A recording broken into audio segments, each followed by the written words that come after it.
My name is Ruby, and I'm 26 years old. I don't have a full-time job and have mostly kept to myself since middle school. I went to high school briefly but dropped out, so I only finished middle school. Since then, I've been living with my parents, working part-time jobs, and doing freelance work from online ads. I have an older brother named James who is 3 years older than me. He's very different from me. He's good at sports, has lots of friends, and is outgoing. James never wanted his friends to know about me. He never brought them home, and if we bumped into each other and his friends in public, he would ignore me. I accepted this and saw it as someone else's problem. Once James went to college and moved out, I stopped worrying about it. Then he started talking about getting married when he turned 29. It wasn't a surprise. Later, he decided to bring his fiancée to our parents' house. That day, I was at home when my brother arrived with his fiancée. "Mom, Dad, I'm back," I announced. My brother seemed surprised to see me sitting with our parents. "Sorry to interrupt," his fiancée said politely as she entered, unaware of my brother's reaction. When she greeted me with a puzzled look, I could tell she was silently asking my brother, "Who is this?" He probably hadn't mentioned me to her. "My name is James's mother," my mom introduced herself, and my dad. The fiancé nodded politely but still looked confused. My dad didn't say anything about me. My parents have always been tough on me, especially compared to my accomplished brother. When we were young, they used to say things like, "Your brother can do it, why can't you?" But things changed as we got older. Eventually, they even started calling me a burden. It seemed like they planned to ignore me during this meeting too. "I'll go get some more drinks," my mom said as she got up. She whispered in my ear, "Why are you here? Go back to your room." I had come to this gathering hoping to connect with my family in my own way, but it seemed to be going wrong. Despite that, I couldn't just leave, so I stayed where I was. My brother's fiancée introduced herself as Emma. She was my age, 26, and very beautiful and elegant. She gave off a vibe that made me feel like I shouldn't talk to her casually. My brother seemed irritated. He probably didn't want me there. He introduced Emma to our parents, but he completely ignored me. I felt invisible. After discussing their upcoming wedding, the conversation turned to lighter topics. However, my brother continued to act as if I didn't exist. Then James asked, "So, Ruby, what do you do these days?" Before I could reply, my brother cut in, "Never mind, Emma, you don't need to talk to her," he said firmly. Emma looked visibly surprised. "Oh, okay," my mom quickly added, "Don't worry about it." "Yeah, don't worry. She's just a distant relative," my dad remarked, and that was the final straw for me. A stranger, huh? I thought. It seemed like reconciliation was never an option from the beginning. The meeting ended as if my presence didn't matter. Whether I was there or not, my brother and Emma soon got married and started building their own house to live in. My brother works at a well-known company and has a good income despite still being in his 20s. Emma decided to be a stay-at-home wife and quit her job. When my brother's house was finished, we received an invitation to their housewarming party. It was going to be a small gathering with Emma's relatives and my brother's bosses. My mom fretted, "Oh, it's done already. Time flies. We need to pick out a nice housewarming gift." My dad shrugged and said, "We're family, it doesn't have to be anything fancy," as he casually set aside the invitation. Only my parents' names were on the invitation, mine was missing. My mom seemed to notice but still asked, "Ruby will be coming too, right?" I wasn't sure what to make of it. They hadn't exactly introduced me well at the last gathering. "It's okay if I'm not invited," I declined, but my mom insisted, "No, you're coming. I'll make sure of it." So I ended up going to the party. On the day of the event, it suddenly started raining. My parents and I took a taxi to my brother's house. Because of the rain, my brother and his wife didn't come out to greet guests at the entrance. When we arrived, my mom turned to me and said, "You pay for the taxi," then hurried inside with my dad, both without umbrellas. That explains it, I thought. Our house was quite far from my brother's, and taking a taxi seemed extravagant. I ended up footing the bill for the ride. After paying, I rushed towards the entrance, where Emma asked me, "Who are you?" We had only met once before. Maybe she forgot. Assuming so, I introduced myself again. "I'm Ruby, James's sister," I replied, trying to introduce myself. But Emma smiled and said casually, "Oh, the high school dropout, interesting. We didn't invite the freeloader living off their parents." My brother had just returned and overheard this. He looked at me with disdain and asked, "What are you doing here?" "James, I told you not to invite her. Why is she here?" Well, I'm not sure either. My brother clearly didn't want me there. Emma's attitude towards me changed once she learned who I was. Actually, she's even worse than my brother and parents. Would it have been better if I hadn't come? I asked my brother cautiously.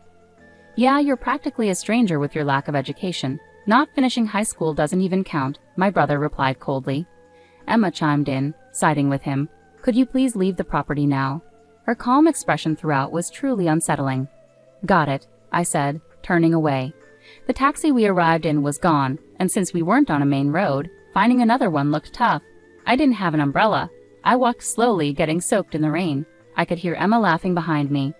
Eventually, I made it back home. My parents returned looking happy. They saw my wet face and asked, "Why did you leave suddenly? Couldn't you call a taxi to get back? You're so useless," my mom complained, like it was expected. "Sorry, I suddenly felt sick," I lied to cover up. "You left on your own over that? You're hopeless. Don't forget to give them the gift later, you're an adult," my dad scolded me. I had prepared a gift for the party but brought it back without giving it. I wanted to send it by mail, but I didn't have the address. I could ask my parents, but things felt awkward, so I decided to contact my brother instead. "I want to send a gift. Can you tell me the address?" That's all I asked my brother. His reply, "I don't give my address to strangers, okay?" I sighed deeply. Is it really amusing for him to assert dominance over me in private, not just embarrass me in front of others? It was baffling. Maybe Emma was there too, typing away and laughing at the situation. Either way, it was absurd. I gave up on sending a gift to congratulate my brother and his wife on their housewarming party. Instead, I decided to leave home. I realized I couldn't connect with my family anymore, so I chose to live independently. Despite only having part-time work, I had some savings. With that, I managed to rent a room and live on my own. It wasn't much, so I decided to try streaming videos in my spare time. I already enjoyed watching streams as a hobby and was good at spotting trends among popular streamers and finding ways to increase views. When I started streaming, I began earning tens of thousands of dollars each month. As my income grew, it covered all my living expenses. With the money I didn't need for daily life, I started investing, and those investments turned out successful. Encouraged by this, I ventured into running a small business importing and selling goods. I kept busy and felt fulfilled every day. I didn't have a family complaining about me spending too much time on a computer. A few months later, I received a call from my parents, who hadn't contacted me since I left home. "We need you to help James financially," they said. "Why?" I asked, genuinely curious. I wondered what had happened to my brother, who had just built a new house. Slowly, my parents began to explain the situation. "Apparently, after moving into his new house, your brother started hosting frequent parties and interacting with various people, bosses, executives, clients, and Emma's friends. During one of these gatherings, someone proposed an investment opportunity and your brother trusted them. He ended up losing a large amount of money, drawn in by the promise of quick, high returns." I was stunned. My brother had a stable job, so it seemed like such a big mistake could have been avoided if he had just focused on his work. "Who recommended this investment? Could it be a scam?" I asked. "No, it's not. It was suggested by one of Emma's friends," my parents replied, placing full trust in Emma. "How much money do you need?" I asked, shocked by the amount. It was far more than an ordinary company employee could easily lend. "Is that really how much my brother needs to borrow?" I hesitantly questioned my parents, fearing the answer I knew was coming. We were also approached with the same investment opportunity. My parents hesitated before admitting. "I can't come up with that much money easily, I'm sorry." I tried to mend the call, but they insisted, saying, "We're your family, help us in times like these." "Family? It's too late for that. I'm busy, and I'm practically a stranger to you now, right?" With that, I hung up. Later, somehow they found out and showed up with my brother's family at the office of my company. I was in a meeting at the time. My secretary informed me, "There are guests here for you, Mr. President." "I don't have any other appointments scheduled." "Who are they?" I felt uneasy. I apologized to my business partner and briefly excused myself. When I reached the reception area, I saw my pregnant sister-in-law Emma, my brother, and my parents. "You're running a company, huh? It's much smaller than where I work," my brother smirked, glancing around my office. "Who were you?" I asked bluntly, pretending not to recognize them. "What's with the attitude?" my brother shouted, losing his temper. My mother stepped in and explained, "We discussed this before, but we really need your help. You're successful with your company, so you can support us, right?" She asked for money shamelessly, as if it were the most natural thing in the world. "Yeah, it's a critical time for our family. Emma is pregnant, and the baby's health isn't good, so we need to see a good doctor. Please, Ruby," my father and Emma added, making it sound like it was my responsibility to solve everyone's financial problems. Employees passing by the reception area glanced over with concern.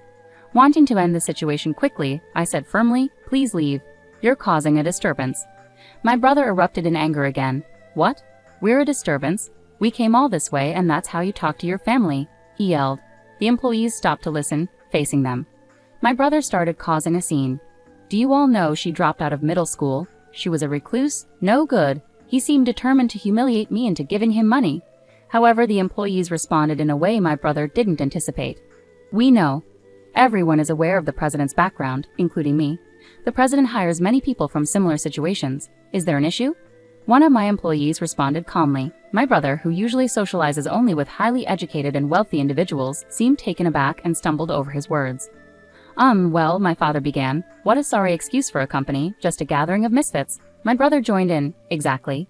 Companies that do business with a place like this can't be any good either, he shouted loudly. At that moment, the president of the company I was meeting with stepped out of the reception room, having heard the commotion. My brother's expression turned blank, then pale as he faced the man. The president approached him directly. What's the matter, James? Emma asked my brother. Idiot, don't say my name, my brother whispered urgently to Emma, but it was too late. James? Oh, it's you, the company president said as he walked up to my brother.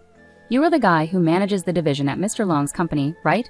We greatly appreciate your company's services. It turned out that his company was also a client of my brother's business. My brother was visibly sweating, his face flushed with embarrassment. Well, I suppose we're not that memorable since we're not a big company, my brother faltered when the president turned his own words against him. He visibly froze. Sensing the tension, my father, mother, and Emma fell silent. Ignoring them, I apologized to the president again, determined to defuse the situation. I'm sorry for taking up your valuable time. I'll ask them to leave. Oh, are you sure? I have time today, so I don't mind waiting. Your family is important, the president offered. No, they're not my family, I asserted, glancing at my parents and brother's family. They're complete strangers. Following that, my parents and brother's family were escorted out of the company. Perhaps stunned by the president's unexpected intervention, they left quietly. Curious about how my business became exposed, I decided to investigate. It turned out Emma was the catalyst. She had a friend who was well connected in investment circles and always kept informed.